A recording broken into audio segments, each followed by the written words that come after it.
Donc là, comme tout à l'heure, on va sur notre serveur.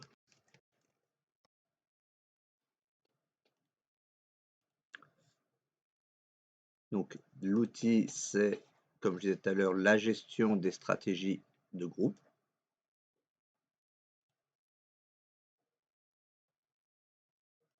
Donc là, on déploie notre domaine pour retrouver notre architecture. Donc on va faire comme tout à l'heure. On va faire nouveau. Ça commence de la même façon que n'importe quel GPO. Bon, là, j'ai essayé de remettre, mais franchement, j'ai pas pu faire mieux. Mais bon.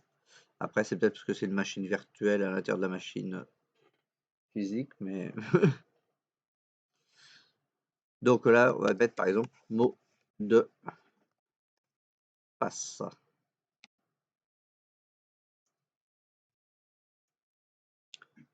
Donc pareil, on fait modifier.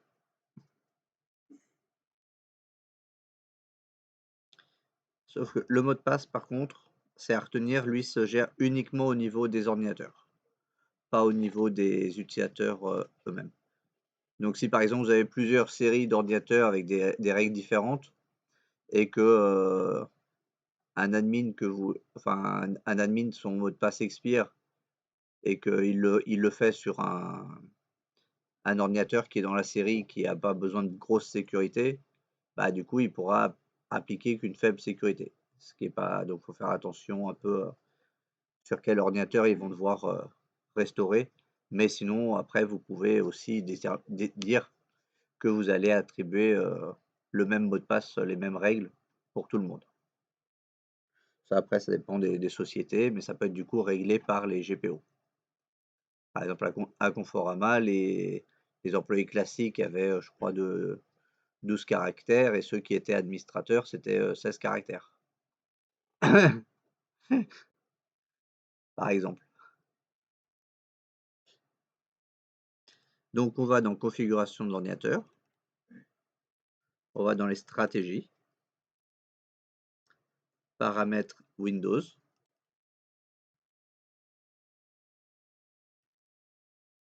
Non, pardon. Je finis par me perdre. Pourquoi je ne retrouve pas mon. C'est pas logiciel, ça c'est sûr.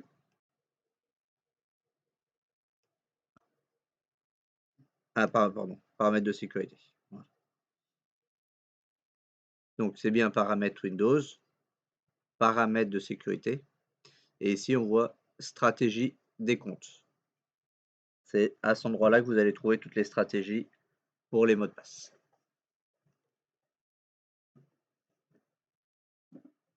Donc la première chose qu'on va régler, c'est la stratégie du mot de passe lui-même. Donc on peut assouplir si on veut les limites, mais là c'est pas ce qu'on veut. Ce qui va nous intéresser, c'est l'historique des mots de passe, conserver l'historique. Donc ça, si vous avez un doute, quand vous cliquez, vous avez un bouton expliquer qui vous indique. Donc ça peut aller entre 0 mémorisation et 24 mémorisation.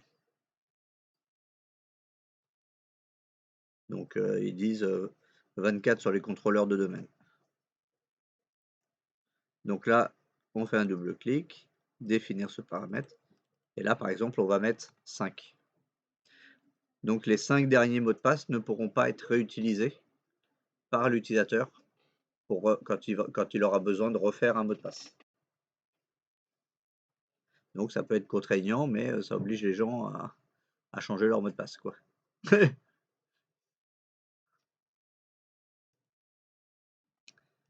Et ensuite, on a la durée de vie minimale et maximale du mot de passe. Donc en général, on règle plutôt la maximale et en fait la minimale se met avant. par exemple, ici, si je mets 20, du coup, le mot de passe, au bout de 20 jours, il devra être changé. Bon, enfin, ça fait un peu juste, mais voilà, c'est pour montrer que du coup, on peut. Et là, qu'est-ce qu'il dit? De 1 à 999 jours. 999 jours au maximum. Donc, ce qui fait à peu près 3 ans. Donc, là, on peut mettre de 1 jour à 3 ans la durée du mot de passe.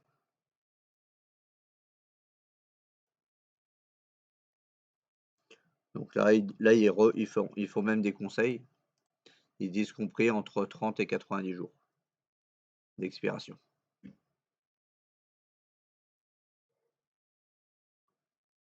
Et par défaut, il met à 42. Quand on active, par défaut, c'est 40. Il met automatiquement 42 si on ne change rien. Donc là, on va mettre 35.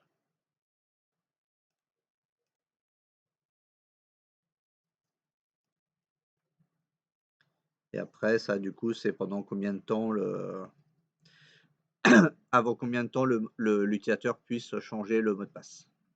C'est-à-dire pour pas qu'il, si vous mettez pas de durée vie minimum, bah, il va pouvoir le changer toutes les 5 minutes pour reprendre éventuellement le mot de passe qu'il veut, quoi. Parce que du coup, il y avait les 5 trucs, bah, du coup, toutes les 5 minutes, il change. C'est ça. Donc c'est pour ça qu'en général, il y a quand même une règle minimum qui est réglée. Souvent, en général, si vous commencez par la durée de vie maximale, la durée de vie minimale se met à 1 jour de moins que la durée maximale. Donc en gros, l'utilisateur peut pas la changer pendant la durée de vie, quoi. Après, il peut être changé par l'administrateur, réinitialisé par l'administrateur pendant cette période-là, si ça s'est verrouillé. Ou qu'il y a un problème, la personne elle a perdu son mot de passe, elle s'en souvient plus, ça peut être rectifié. Mais on verra dans le support qu'il y a quand même quelques règles à faire attention quand on a ce genre de demande. Donc là, on peut déterminer, mais ça c'est pas très sécurisé, de déterminer le mot de passe peut être déchiffré avec un chiffrement réversible. Donc ça veut dire que le mot de passe pourrait être hein? Non. C'est pour ça qu'en général c'est pas défini. D'ailleurs, qu'est-ce qu'ils nous disent là-dessus en recommandation? Hop, c'est pas celui-là.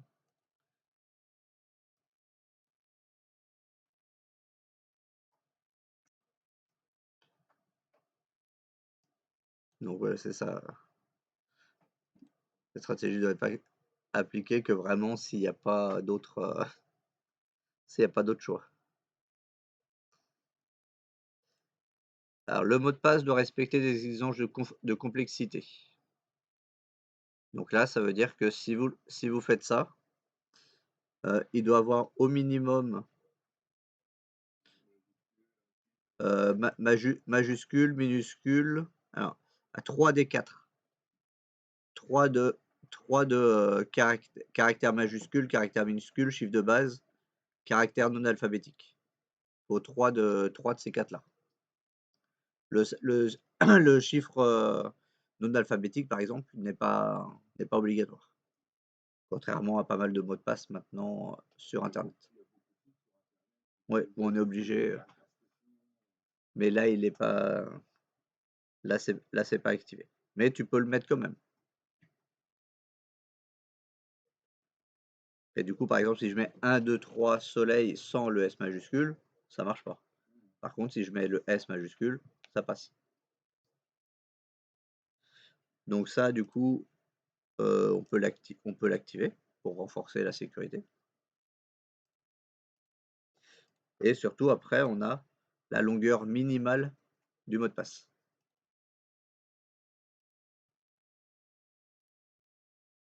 Et donc là, il peut aller jusqu'à... Ah, ça dépend si tu as... 128, c'est si tu as assoupli certaines règles. Mais sinon, c'est de 0 à 14. Et 14, c'est déjà pas mal.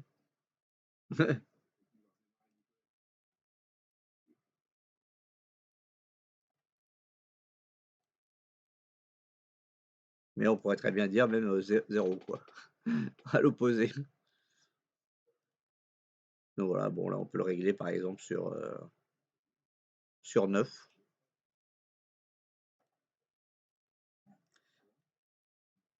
Et donc comme ça, avec ça, vous pouvez déterminer et augmenter la sécurité. Donc là, si après on applique cette règle-là au nom d'admin et que j'ai enfin à tous les ordinateurs, on a le user, non le user on lui a déjà reseté son mot de passe. Mais par exemple si je le force à rechanger de mot de passe à la prochaine connexion, il va devoir utiliser ces nouvelles règles de mot de passe. 9 caractères minimum. Et avec au moins trois exigences de sécurité. Donc ça, c'est la première chose qui permet de gérer ça dans les entreprises. Et la deuxième, qui est juste en dessous, c'est la stratégie de verrouillage de compte. On a la première ligne, c'est la durée de verrouillage des comptes. C'est-à-dire pendant combien de temps le compte va être verrouillé avant d'être automatiquement déverrouillé. Donc là, par défaut, il met 30 minutes. Ça veut dire que si quelqu'un est en train d'essayer de faire des attaques, une fois le compte bloqué, il faudra qu'il attende 30 minutes avant de pouvoir recommencer des attaques. Donc ça va déjà pas mal l'emmerder. Mais au moins voilà, le compte est automatiquement déverrouillé au bout de 30 minutes. Mais bon pareil, en général ça appelle rapidement quand même au support parce que du coup si la personne commence son boulot et du coup elle l'a planté tout de suite son mot de passe, il va pas forcément avoir envie d'attendre 30 minutes que ça se déverrouille. Bon après ça va peut-être dépendre des personnes, mais donc du coup ça permet quand même surtout de lutter contre les attaques pour être sûr que il n'y a pas de tentative d'intrusion.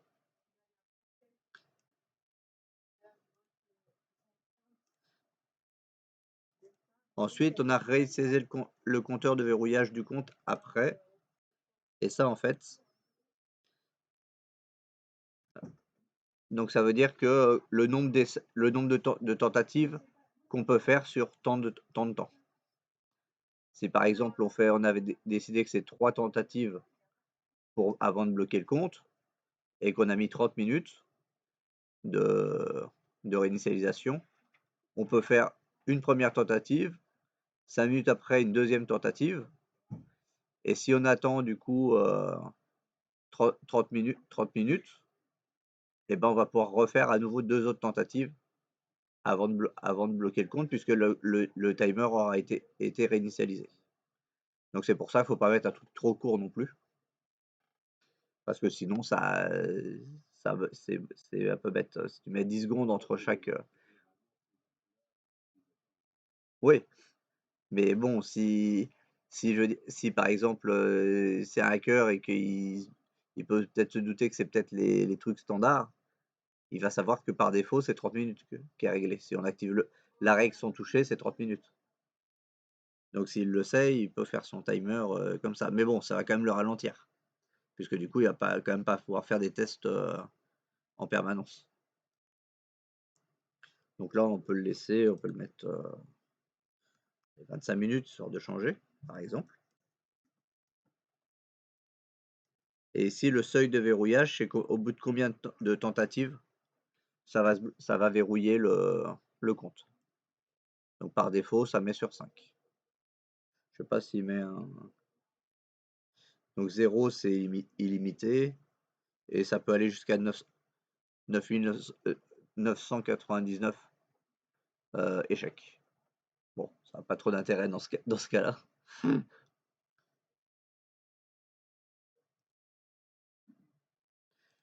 Donc par exemple, on peut mettre 3. Comme pour les cartes bleues, par exemple, il y a 3 essais. Les codes PIN, c'est 3 essais aussi. Donc voilà. Et avec ça, du coup, on crée une GPO qu'on va appliquer soit à tous les PC, soit à certains PC pour la réinitialisation de mots de passe et les tentatives de verrouillage.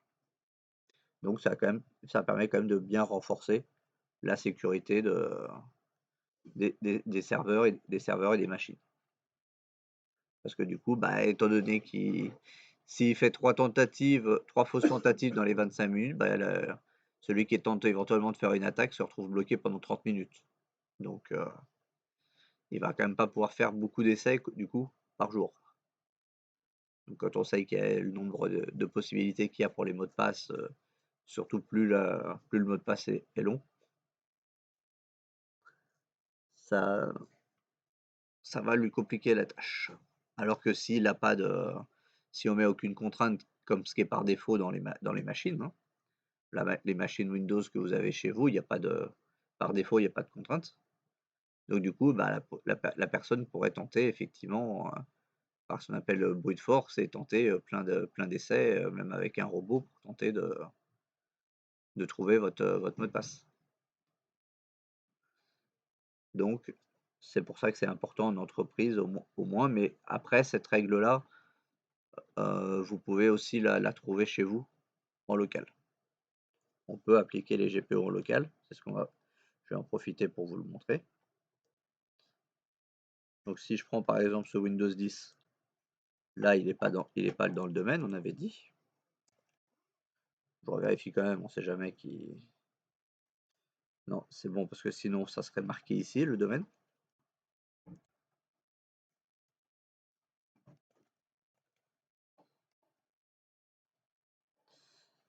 Et là, si vous tapez LOC pour local, vous trouvez stratégie de sécurité locale.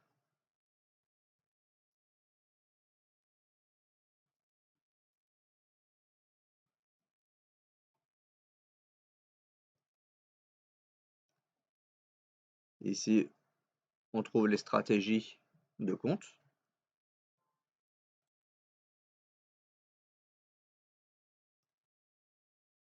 Et là, on retrouve les stratégies de mot de passe et de verrouillage du compte, comme sur le serveur.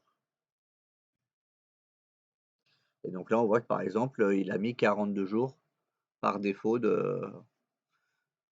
pour la durée de vie du mot de passe. Pour les mots de passe où on a dit que le mot de passe expirait. Si le compte on a précisé que le mot de passe n'expire pas, il ne sera pas impacté par ce paramètre-là. Je crois qu'il y avait une question. Et donc ça, du coup, vous pouvez le faire également sur sur votre machine locale. Là, on trouve déjà d'autres stratégies en plus.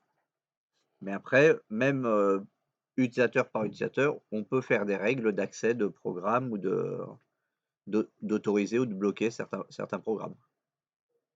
Si on a plusieurs personnes dans la famille qui utilisent le même PC ou qu'il y a un PC qui est fait pour des enfants ou des trucs comme ça, on peut bloquer des choses, faire disparaître des éléments pour pas qu'ils aient touché. Et donc ça peut être fait aussi de façon locale. Juste la différence, c'est que si on veut faire de façon locale, je crois qu'on c'est ça, normalement on le trouve pas directement. Il faut passer par MMC, Microsoft Management Console, qui existe aussi sur le serveur.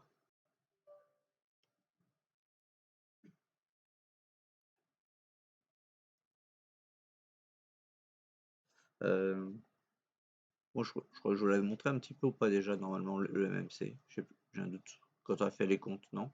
Je ne l'avais pas montré? Ok, bah j'en profite. Et en fait, le MMC, ça va être une boîte à outils. C'est pour ça que l'icône ressemble à une boîte à outils. Et en fait, vous allez pouvoir personnaliser les différents menus d'options que vous allez utiliser régulièrement. S'il y a des menus que vous utilisez régulièrement, bah, vous pouvez les mettre dans cette console-là et avoir accès directement dans la même console à tous ces points-là, au lieu d'aller dans plusieurs, on peut aller ou plutôt que d'aller dans plusieurs menus du Windows. Donc je vais le montrer par l'exemple, ça sera plus simple. Donc vous allez dans Fichier, vous allez dans ajouter ou supprimer un composant logiciel. Et ici, vous voyez que vous avez toute une liste d'éléments. L'analyseur de performance, la gestion des certificats, configuration analyse de sécurité, les dossiers partagés, vous pouvez les gérer à partir de là, par exemple. Et vous pouvez aussi gérer à partir du EMC d'autres ordinateurs. Si vous avez accès à ces ordinateurs-là, vous pouvez le gérer. Mais là, ce qui nous intéresse, c'est ici l'éditeur de stratégie d'objets de groupe. C'est lui qui va nous intéresser. Donc là, ici, il faut faire attention. Donc là, il précise bien ordinateur local. Mais par contre, c'est là qu'il faut faire juste, il précise bien de faire attention par contre. C'est que si vous faites ordinateur local comme ça et que vous faites des GPO, les GPO vont s'appliquer à tout l'ordinateur local. C'est-à-dire tous les utilisateurs de l'ordinateur local. Donc si vous bloquez un programme, vous allez le bloquer pour tout le monde. Donc si vous bloquez l'accès par exemple au MMC, bah, ça va vous compliquer la tâche pour arriver à revenir et à modifier les choses. Donc si vous l'appliquez à seulement certains utilisateurs, par exemple les non-administrateurs, vous pouvez faire parcourir, enfin il faut faire parcourir, et ici vous avez utilisateur. Et là du coup vous voyez tous les utilisateurs de l'ordinateur, mais surtout vous voyez un truc qui est différent, qui n'existe pas par contre sur la version serveur, c'est qu'il y a déjà directement un groupe administrateur et un groupe non administrateur. Donc si vous choisissez non administrateur, ça affectera tous les comptes qui ne sont pas administrateurs. Mais l'administrateur, lui, aura du coup toujours accès aux éléments comme s'il n'y avait pas de règles. Là, donc je fais terminer. Ici, si par exemple je veux voir aussi les utilisateurs et les groupes, je peux l'ajouter. Qu'est-ce qu'on peut gérer là? On peut avoir l'observateur, le gestionnaire périphérique par exemple aussi. Et donc là, si je fais OK, j'ai directement toute la rubrique pour les dossiers partagés. J'ai du coup toute la configuration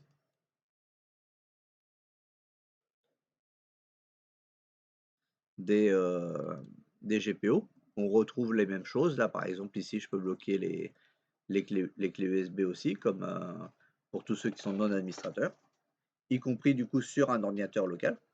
Si vous devez appliquer des règles de GPO, mais dans une société qui n'a pas de contrôleur de domaine, bah dans ce cas-là, vous pouvez le faire aussi. La seule différence, c'est que du coup, ça va être poste par poste qu'il va falloir le faire. Mais du coup, si après, là, vous enregistrez votre console MMC, vous pouvez la mettre sur une clé USB. Et comme ça, quand vous déplacez de PC en PC, vous relancez votre console et vous avez accès aux éléments de ce PC-là. Toujours avec ça fait un peu une sorte de raccourci pour votre travail. Après, c'est à vous de vous adapter, de vous habituer, ou il n'y a pas d'obligation de l'utiliser. Mais après, quand vous allez voir que vous utilisez toujours les mêmes menus et tout, bah, des fois, ça peut être intéressant de créer une console spécifique pour vous. Mais on retrouve du coup la même chose.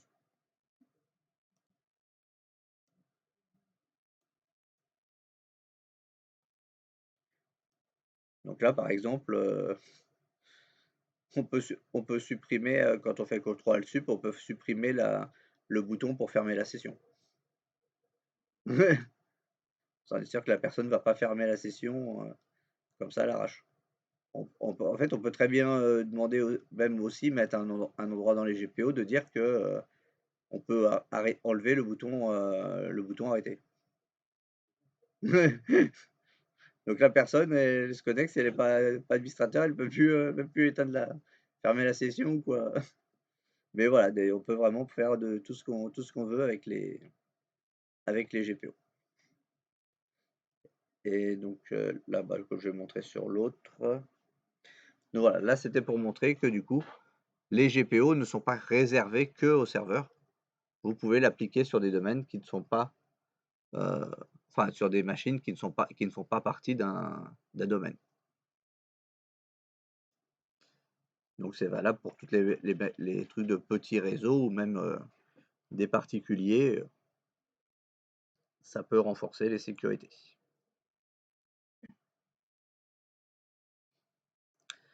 Après, bah, il y a des trucs pour les scripts, pour exécuter des scripts et tout. Et du coup, là, bah, ouais, j'ai mis les utilisateurs locaux. Bah, du coup, comme ça, j'ai tous mes utilisateurs locaux sous la main. Et j'ai les groupes, donc je peux voir rapidement de quel groupe ils sont. J'ai pas besoin de rechanger encore de menu. Et je peux voir tout de suite le gestionnaire de périphérique. Il est déjà là. Donc voilà, ça permet de faire un raccourci. Donc là, suffit ensuite de faire fichier enregistré sous. Par exemple, là, je le mets sur mon bureau. Je la ferme. Et si je fais un double clic, je reviens du coup à ma gestion. J'ai pas besoin de refaire tous les éléments, de rechoisir à nouveau les menus que je veux prendre. Donc ça vous permet aussi de servir de raccourci. C'est pour ça du coup c'est pour ça que c'est un peu une boîte à outils qu'ils ont mis pour l'icône. Parce que du coup ça peut rassembler vos différents outils que vous utilisez régulièrement.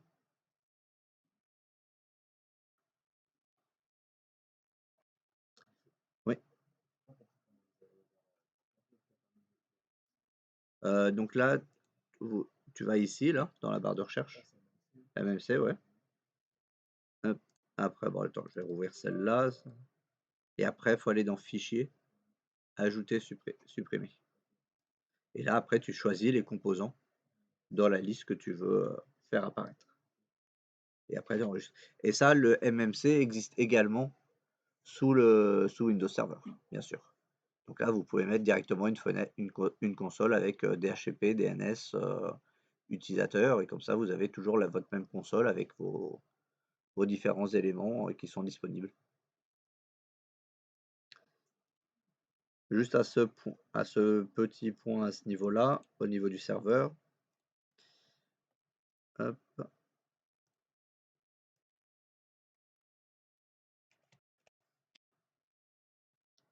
Normalement, si je tape directement MMC ici, on voit qu'il apparaît pas. Parce que souvent, en fait, quand on passe sous un domaine, il y a pas mal de menus qu'on essaie d'accéder par là qui veut plus. Et par exemple, pour le MMC, on peut l'avoir, mais il faut rajouter un point derrière. Il nous le propose pas plus en direct.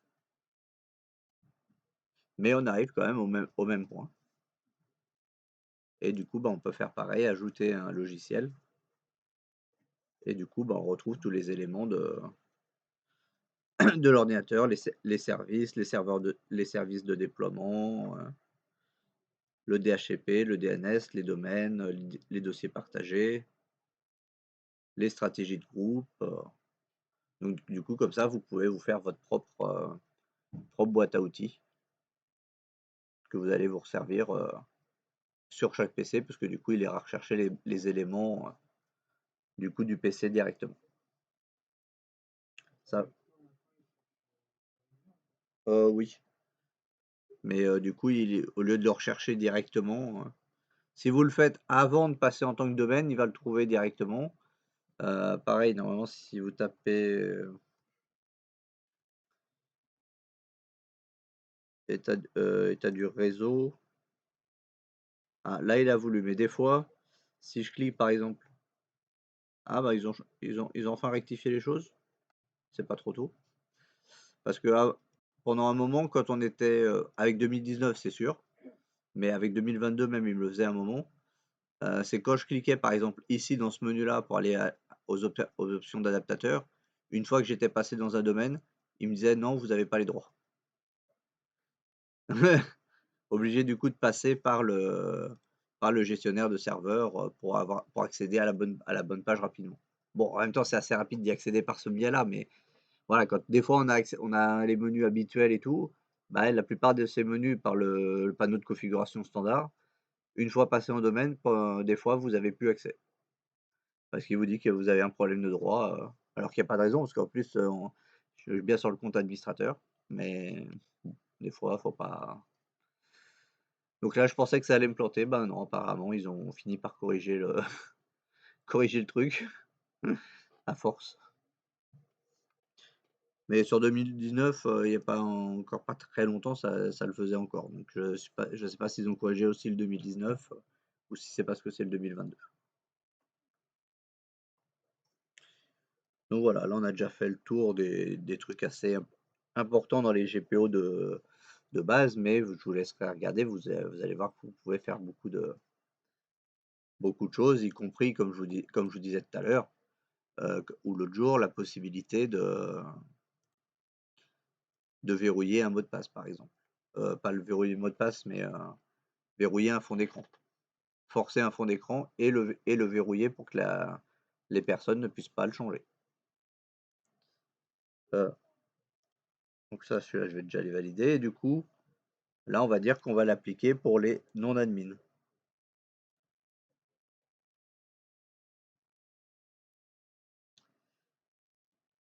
Donc là, du coup, on fait un clic droit sur non-admin et on lui met un mot de passe.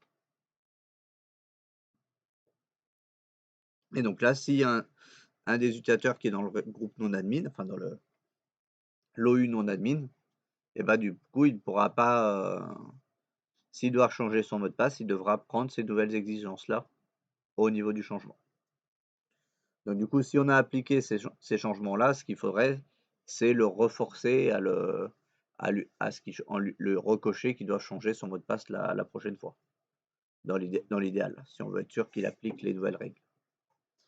Mais s'il n'y a pas vraiment eu de fuite ou quoi, on peut attendre la fin de la réinitialisation.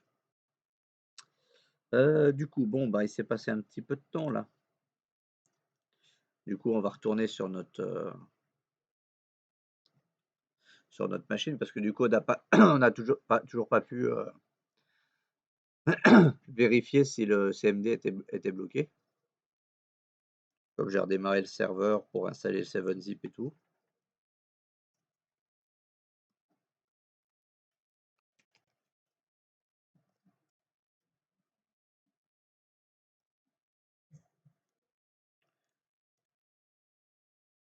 Après, comme j'ai pas redémarré, normalement, il n'a pas encore installé le 7-zip.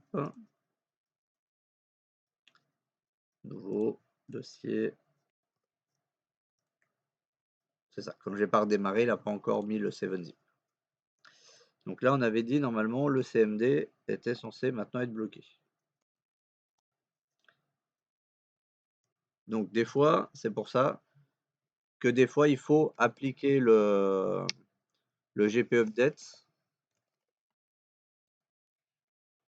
des deux côtés. Des fois, je sais pas pourquoi, il synchronise pas toujours bien. Il synchronise qu'au démarrage des fois de l'ordinateur, donc comme on n'a pas redémarré, on va le forcer.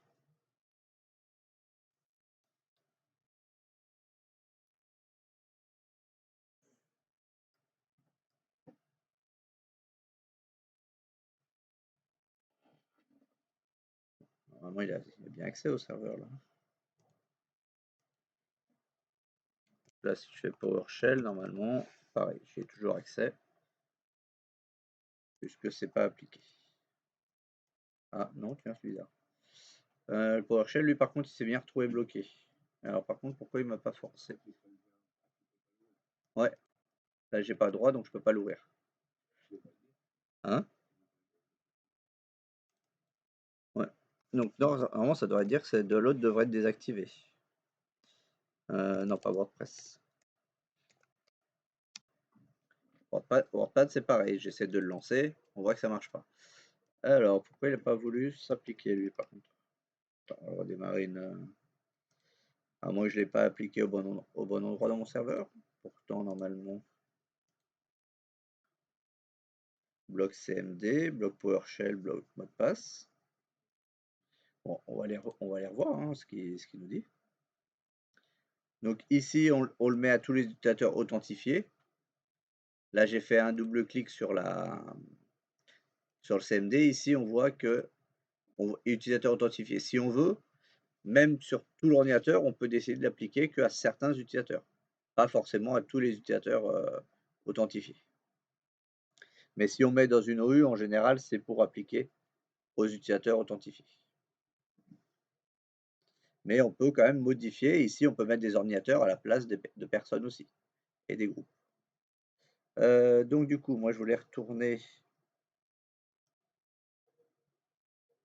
dans ma configuration. Donc on a dit stratégie, modèle d'administration, système. Ah bah bon bah ça a bugué, c'est désactivé. J'avais bien activé tout à l'heure pourtant. Bon moi je me suis peut-être trompé de bouton. Donc appliquer, ok.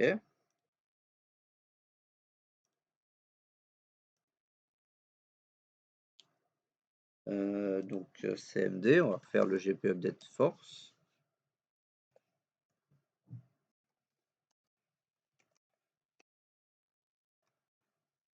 Donc comme ceci.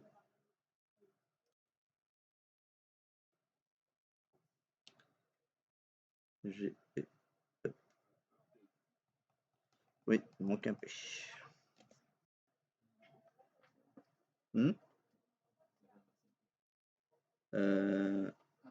Non, GP Update. Voilà. Donc là, de ce côté-là, c'est à jour. Ce qu'on va faire, c'est que celui-là, on va le redémarrer. Non, donc là, on va voir si ça a appliqué à l'instant T. En général, les GPO se mettent en démarrage de session. Donc là, ce qu'on va faire, c'est qu'on va le redémarrer. Et comme ça, normalement, il devrait en plus nous mettre le 7-zip, théoriquement.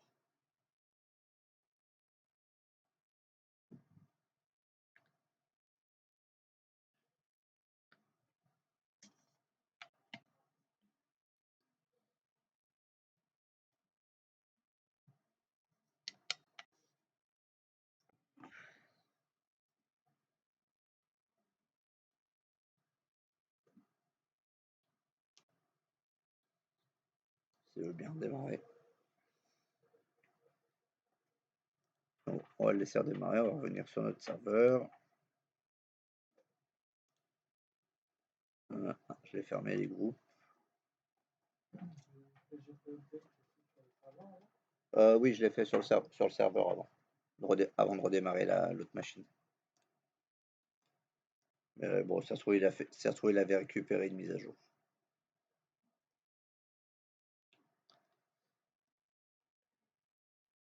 Donc là, du coup, ben, on va le laisser redémarrer, on va voir ce qu'il nous dit. Et pour montrer si vous voulez essayer, parce que normalement je ne l'ai pas demandé dans ce que je vais avoir mis. Donc nouveau, par exemple, on peut faire papier peint.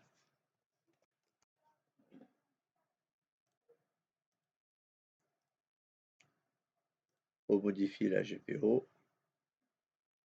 C'est dans l'utilisateur ce coup-là. Stratégie, administration. Donc bien sûr, ça va concerner le bureau. Donc c'est dans le bureau. C'est à nouveau dans le bureau. On peut par exemple aussi désactiver tous les éléments du bureau pour les non-administrateurs. Bon, en même temps, comme ça peut les faire en sorte qu'ils mettent bien les choses dans leurs documents et non pas sur le bureau. Parce que des fois, on voit des bureaux, c'est un peu encombré. Enfin, des fois, il y a même plus de place sur le bureau. Donc déjà, on peut cacher le poste de travail, on peut cacher pas mal de choses, pas forcément tout. On peut cacher des choses, on peut cacher la corbeille. Hein?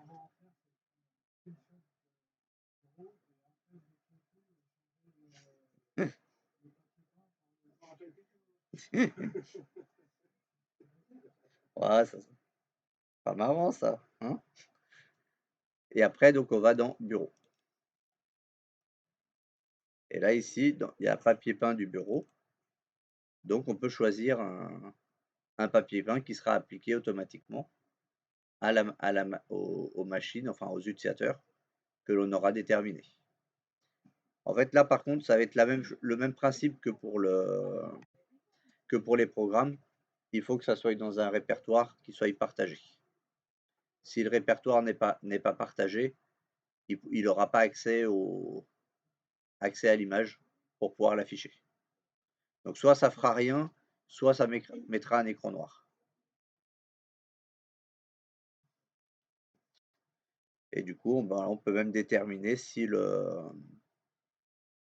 on veut que ça soit centré, étiré, tout ça. On peut vraiment comme si on mettait un papier peint.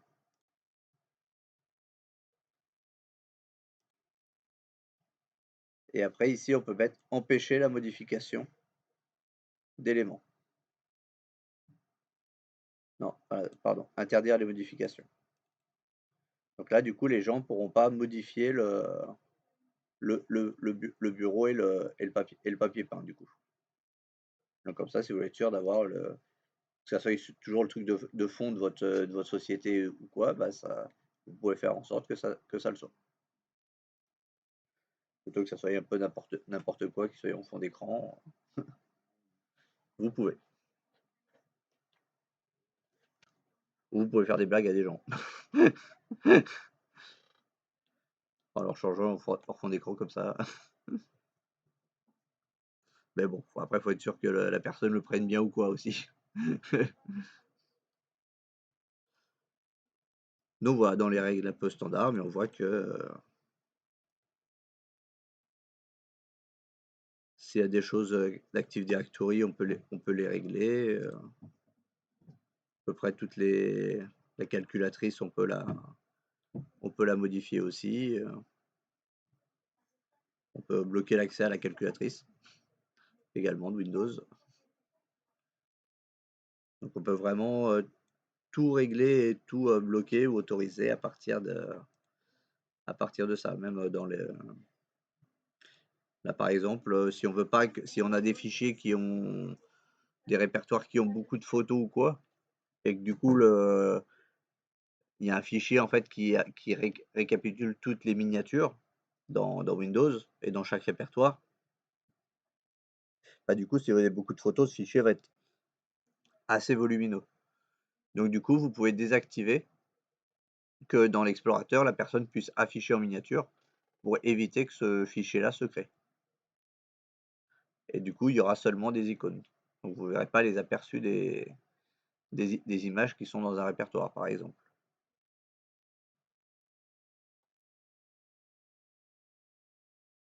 Euh,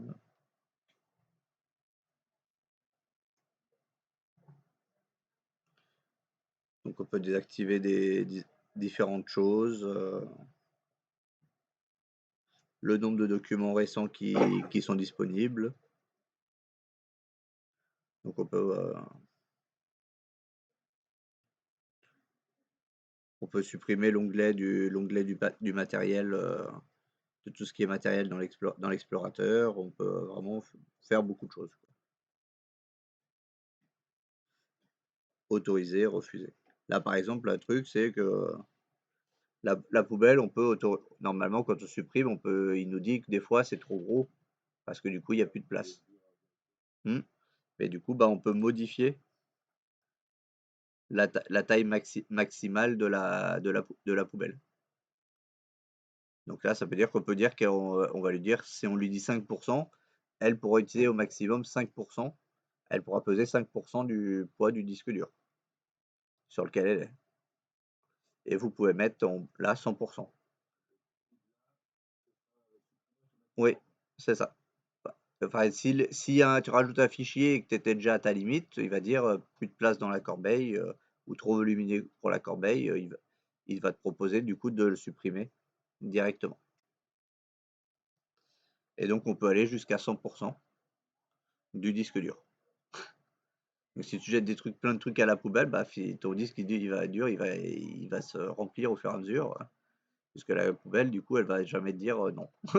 Si tu as un disque d'1 téra et si tu mets 95% de la corbeille, tu peux remplir 900, près de 950 gigas dans la poubelle.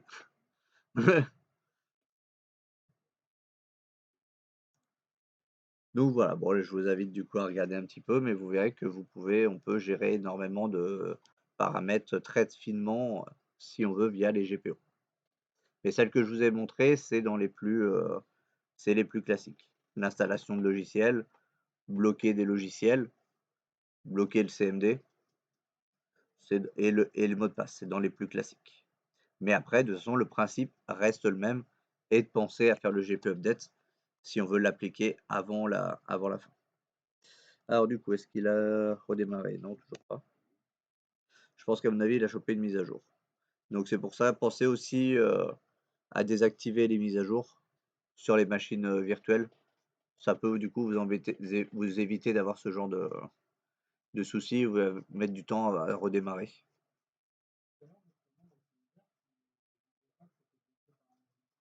Non, parce qu'en fait, je sais pas, il y avait eu un bug, j'avais pas dû cliquer sur le bon truc. Quand je suis revenu dessus, il y avait rien d'activé en fait. Oui, il y a, quand c'est le CMD, c'est ça, des fois, quand on bloque le logiciel, des fois il va dire qu'on n'a pas les droits, des fois il va même pas essayer d'ouvrir. Mais le CMD, effectivement, normalement il l'ouvre, mais il dit on peut rien faire.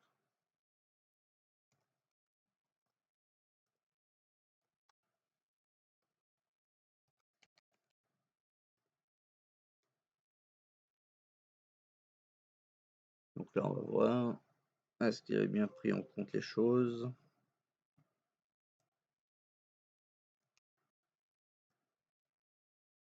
Voilà, là c'est bien marqué. Maintenant, l'invite de commande a été désactivé par votre administrateur. Appuyez sur une touche pour continuer. Et quand on continue, ça ferme.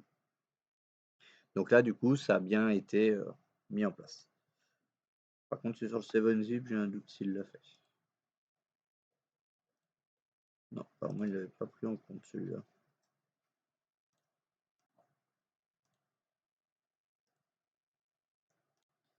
Peut-être parce que justement, là, j'avais pas fait le GP Update slash force. Il n'avait pas été jusqu'au bout tout à l'heure, donc on va en revérifier. Mais normalement, il devrait, voilà. Là, par exemple, il avait pas encore relu la GPO pour le 7-zip.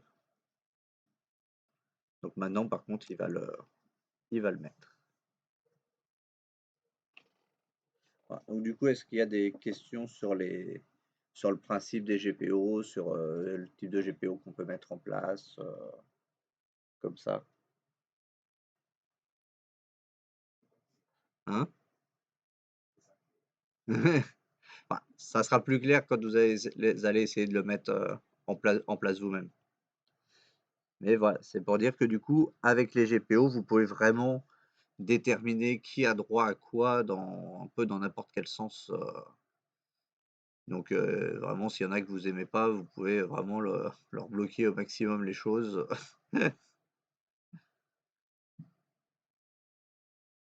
Ou donner plus de liberté en fonction. Voilà. Donc là, normalement, il devrait nous installer le 7-zip.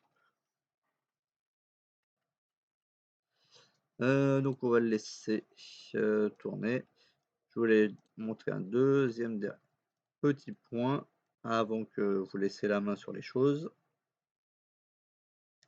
Je vous avais parlé l'autre jour des profils itinérants. Ce qui permet d'avoir par exemple d'avoir un profil où vous allez enregistrer vos documents dans mes documents, mes images et tout, vous allez mettre des choses dedans. Et quand vous allez vous reconnecter à un autre ordinateur, vous allez retrouver tous ces éléments-là directement à l'intérieur. Donc, ce n'est pas très compliqué. Donc pour ça, il nous faut un répertoire. qu'on va appeler par exemple profil. Bon, c'est un peu ce que je vous avais fait créer l'autre jour, puis finalement après je vous ai fait effacer le serveur. Donc on va l'appeler profil. On va le partager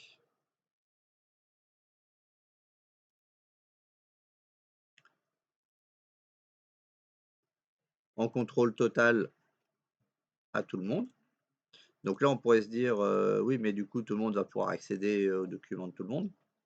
Mais non, parce que du coup, c'est Windows qui va créer les répertoires ici, c'est Windows qui va les créer.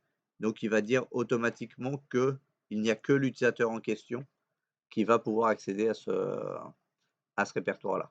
Bon, sauf un administrateur en local qui va pouvoir arriver à rentrer dedans au besoin. Mais du coup, un autre utilisateur ne pourra pas rentrer dedans. Même s'il voit dans le réseau les partages, il ne pourra pas rentrer dedans. Du coup, on va récupérer notre chemin de réseau parce qu'on va en avoir besoin.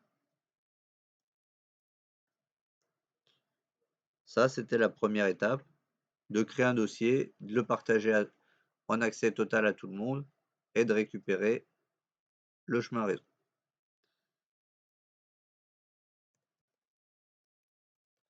Maintenant, on va aller dans Utilisateur et Ordinateur Active Directory.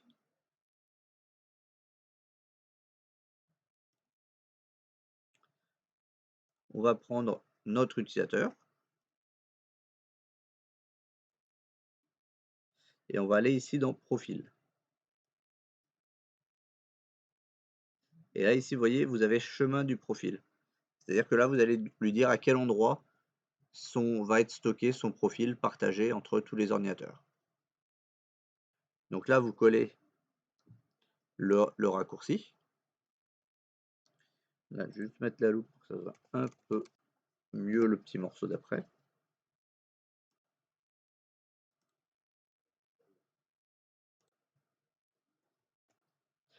Et ici, vous pourriez normalement mettre juste le nom de l'utilisateur, c'est-à-dire user1. C'est-à-dire le nom qui est marqué juste en haut ici de la fenêtre. Ça marcherait. Mais admettons que vous avez un nom qui est assez compliqué. Dans ce cas-là, il existe une manipulation. C'est-à-dire de taper pourcentage username pourcentage. Donc ça, c'est ce qu'on appelle une variable système. Donc lui, il va directement récupérer la variable username dans la fenêtre où il est. Et il va savoir que du coup, username correspond à user1. Donc, dans ce cas-là, une fois qu'on a mis ça, on fait appliquer. Non, c'est même pas user1 d'ailleurs, c'est user. Donc on voit qu'il a bien récupéré notre élément.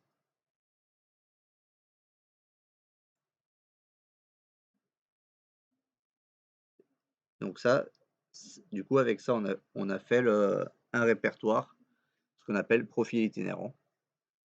C'est-à-dire qu'on va se connecter sur une première machine qui est sur le domaine. Ouais, je vais rebaisser parce que ça fait un peu beaucoup.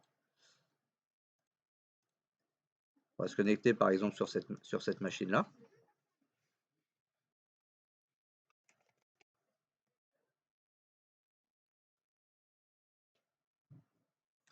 Après, je ne sais pas s'il a synchronisé déjà, je ne suis pas sûr. Là, j'aurais dû plutôt le faire sur un deuxième pour que ça soit plus probant. Parce que là, comme j'avais déjà reconnecté, je suis pas sûr qu'il va synchroniser. Donc là, ici, je vais faire un nouveau dossier. On va l'appeler test. Voilà. Maintenant, je me déconnecte. Par contre, c'est important de bien se déconnecter. Et là, on va voir s'il a bien créé un dossier ou pas dans Profil. Non, c'est ça. Donc, c'est pas grave. Je vais le faire avec un nouvel utilisateur.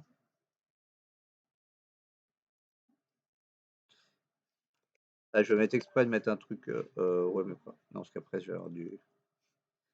Ça va être compliqué de reconnecter. On va l'appeler test pour l'instant. Donc, mot de passe,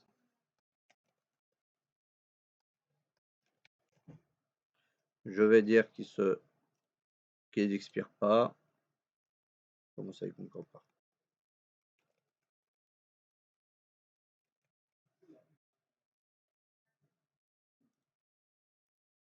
Voilà. Là, maintenant, je vais lui mettre tout de suite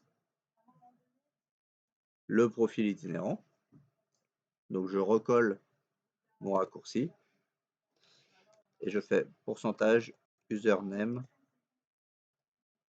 pourcentage et je fais appliquer. Donc là, il l'a bien reconnu, il a bien transformé le pourcentage username pourcentage en test.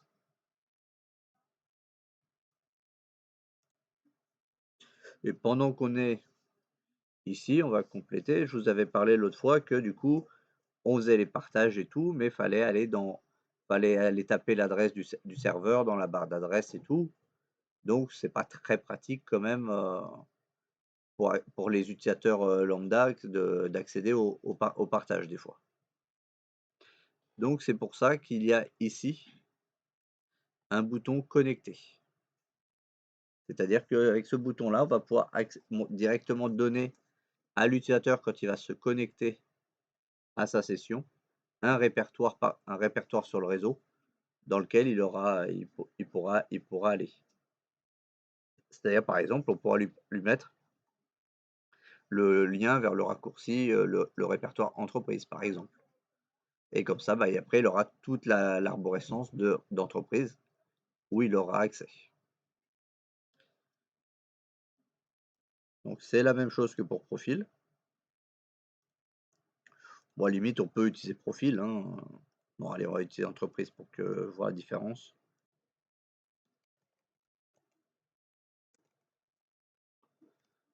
Entreprise, on va lui mettre commun, par exemple. Et là, on va lui partager commun. Donc ça, vous le partagez comme normalement.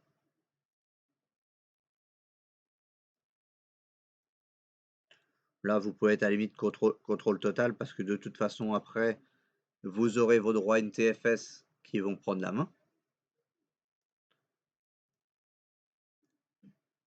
Et là, vous récupérez votre chemin réseau, comme vous avez fait tout à l'heure pour profil.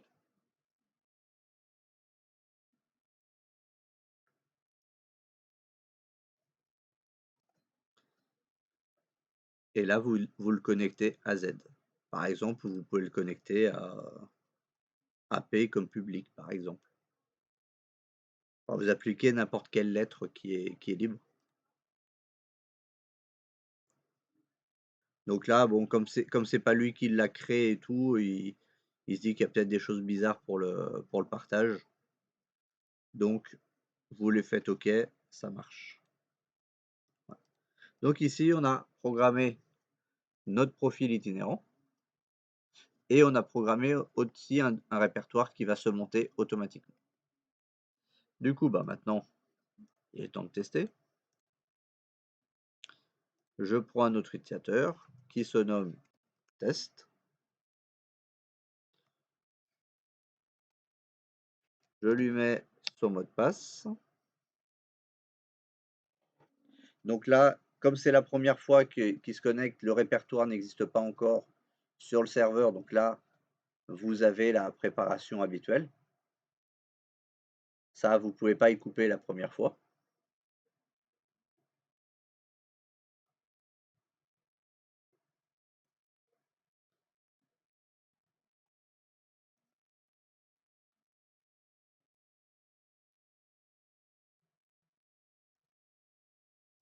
Voilà, donc ici, je suis sur mon truc, je vois mes répertoires, bureau, téléchargement et tout. Tout ça, je vois. Maintenant, je vais mettre un dossier test, comment il s'appelle? Test profil itinérant, test profil, juste ça. Je le referme, je me déconnecte. La déconnexion peut être un petit peu plus longue parce que du coup, c'est le moment où il va envoyer les fichiers. Il va être sûr de refaire la synchronisation avec le serveur pour être sûr d'avoir tout. Maintenant, je vais utiliser ma deuxième machine. Pour l'instant, elle n'est pas dans le domaine, mais c'est pas grave, on va l'y mettre.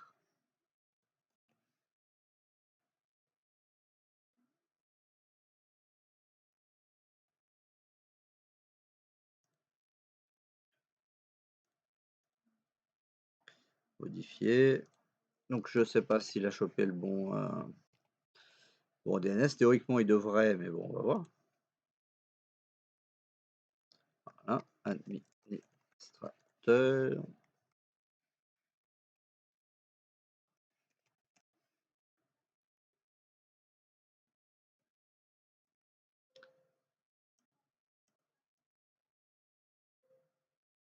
Voilà. Donc là, comme ça, maintenant, on a deux machines qui sont dans le domaine, dans le même domaine.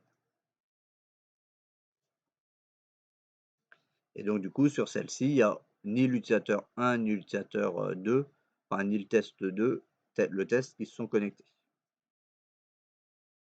Elle est vraiment le brut, ça vient juste passer dans le domaine, donc pour l'instant, personne ne s'est connecté dessus.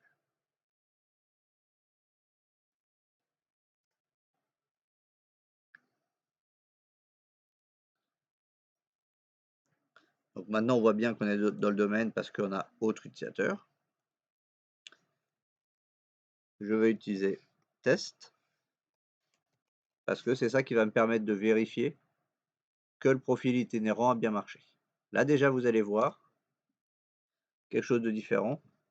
C'est qu'ici, il ne vous met pas bonjour, veuillez attendre, nous préparons des choses. Parce que du coup, le répertoire existe déjà. Là, c'est juste qu'il est en train de synchroniser avec le serveur les éléments. Donc la première synchronisation peut toujours être un petit peu plus longue, le temps qu'il revérifie, qu'il recopie toute la structure et tout, qu'il la récupère. Et après, bah, la synchronisation, ça va dépendre aussi du volume de fichiers que vous avez sur cette personne-là. S'il y a 15 gigas, forcément, ça va être un peu plus long de synchroniser sur un nouveau PC. Donc maintenant, je vais dans mes documents.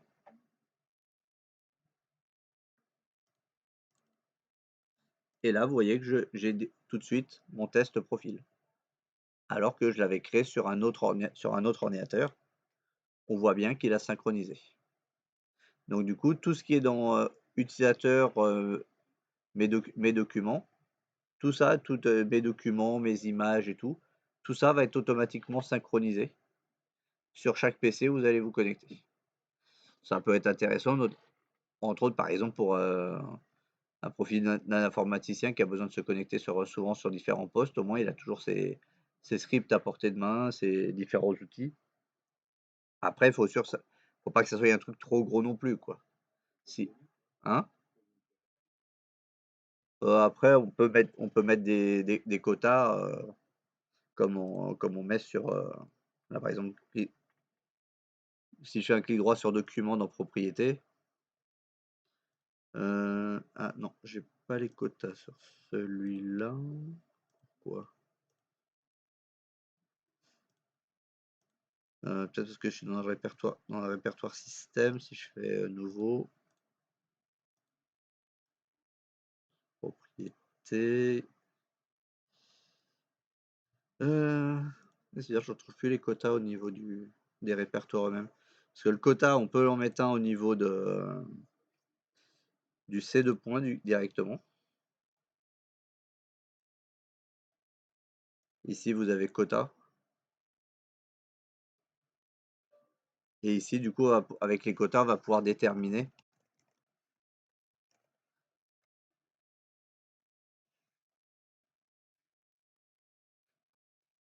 le nombre de places que va pouvoir utiliser une personne. Là, si on active le quota, on peut dire qu'on refuse de l'espace, on va dire 200 mégas. Et là, on fait un avertissement quand il va rester, quand on va être à 175 mégas.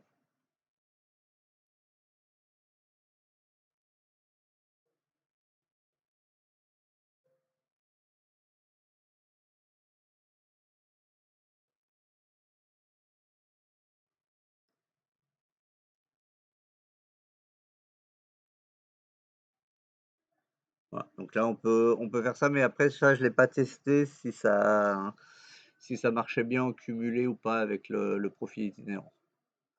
Dans la théorie, ça devrait marcher quand même, mais là, le quota, comme il est fait sur le disque de chaque machine, j'ai un petit doute. Mais bon, voilà, c'est juste de dire que les profils. Après, normalement, on doit aussi pouvoir gérer les quotas au niveau du côté du serveur.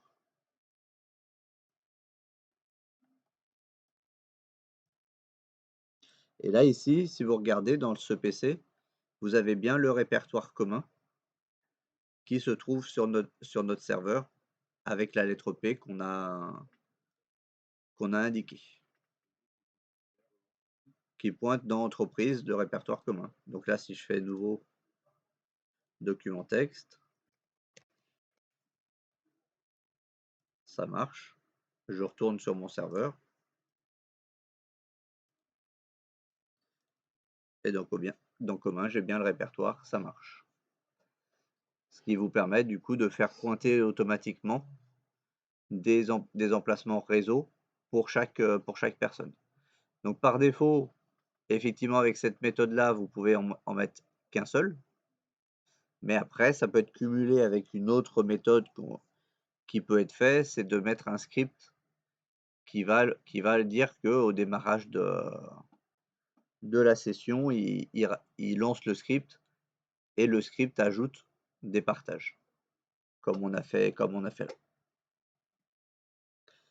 Mais déjà, prendre le principe là, et quand on fera les scripts, on reverra pour ça.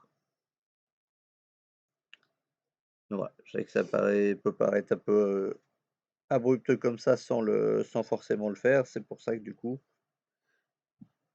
je vais vous donner un exercice qui va rebalayer tout ça. Et qui va rebalayer aussi un peu tout ce qui a été vu sur le serveur. Donc comme ça vous parlera mieux de réfléchir et tout. Vous pourrez échanger de toute façon entre vous, soit en binôme ou soit avec d'autres n'importe qui de la salle. Parce que là, du coup, je sais que c'est pas forcément les GPO et tout, c'est pas forcément le plus simple à faire en temps réel, en même temps que je fais les explications par rapport à d'autres trucs. Il faut mieux le pratiquer et faire le test directement. Voilà. Juste 5 minutes que je relise mon document et ça sera bon. Vous allez pouvoir bosser un peu de votre côté, vous laisser un peu tranquille sur les explications.